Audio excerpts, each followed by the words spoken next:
The launch comes at the right time. As the nation aligns its policies, delivery capacity, development plans and partnership to transform women's settlements and bring dignity, security and access to decent housing to every family through a Bonno National Housing scheme.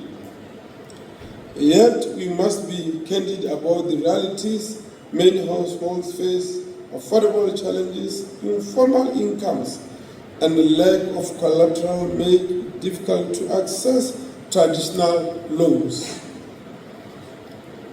The pressures that we have encountered have resulted in rental dependency, overcrowding, lack of basic services, and in some cases, unsafe housing conditions. When we started this program of Bonno National Housing Program, I invited all the banks. I said, please, let's come together, let's reason together, let's see on how we can develop Botswana towards this program.